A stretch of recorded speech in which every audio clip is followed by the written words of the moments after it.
Shall the bill pass? Virginia is the latest state to jump on the popular vote bandwagon, sweeping through blue states. Ayes 51, nays 46. Getting rid of the Electoral College would require a constitutional amendment. In order to get around that, states like Virginia are considering the Popular Vote Interstate Compact, an agreement where participating states give their electoral votes to the winner of the national popular vote, even if it doesn't match their state's popular vote.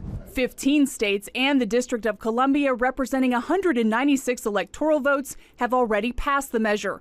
All blue states that voted for Hillary Clinton in the last presidential election. In 2016, President Trump lost the popular vote by 2%, but won the electoral vote.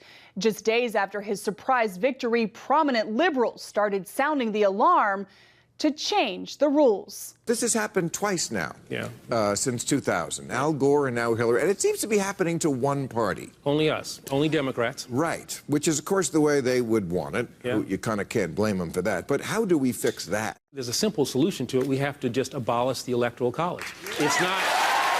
Our founding fathers, however, chose the Electoral College as the constitutional system of selecting a president. It was a compromise between having Congress and citizens choose the commander-in-chief. The founders came up with a brilliant way of saying every state needs to have a voice, and the people need a voice as well, and that's the Electoral College. Let's face it, it can be a bit confusing. In fact, the National Archives begins its explanation this way. The Electoral College is a process, not a place. That process consists of 538 electors chosen by states. Each state has the same number of electors as its members of Congress. To win the White House, a presidential candidate must get at least 270 electoral votes. Supporters say the system protects states' interests by forcing candidates to cater to the diversity of the nation. A blue voter in California may have different interests from a blue voter in Vermont. In fact, under a popular vote system, many experts predict rural Americans would be left out altogether. If you just went to popular vote, there are 35,000 cities in the United States. 20 cities have the majority of the vote in America. You could win a presidential campaign by just spending your time at 20 cities. Who cares about the other 34,980 cities? We're just going to ignore them. And then there's the possibility of states being forced to support a candidate their people didn't want.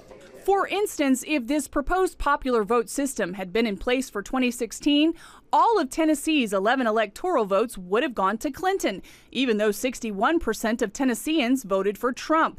Conversely, if Trump had won the popular vote, a state like California that voted 62% for Clinton would have to give its 55 electoral votes to a Republican. And that could spell trouble. You'd have insurrection all over the United States. I think you would have likely riots in the streets. You would have violence as a result. Only 5 times in history has a presidential candidate lost the popular vote and won the White House. Still, over the past 200 years, more than 700 proposals have been introduced in Congress to eliminate or change the Electoral College. None have succeeded.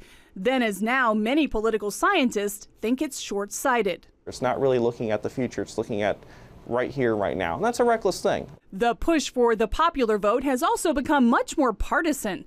A 2012 Gallup poll shows 54% of Republicans and 69% of Democrats were in favor of changing it at the time.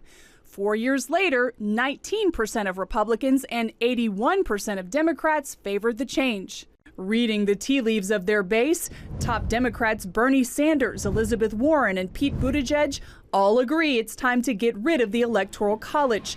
Liberal darling Congresswoman Alexandria Ocasio-Cortez calls it a scam. But amending the Constitution is a difficult and slow process. Instead of changing the rules, some experts suggest candidates consider changing their political strategy. I mean, there were a lot of states that flipped from one party to another that people thought were safe states because of a specific candidate. I mean, you would think that the answer is to try to flip those states back, try to win back those voters instead of changing the rules of the game. Depending on who wins the White House in 2020, calls to end the Electoral College will likely either die down or greatly escalate. Jennifer Wishon, CBN News, Washington.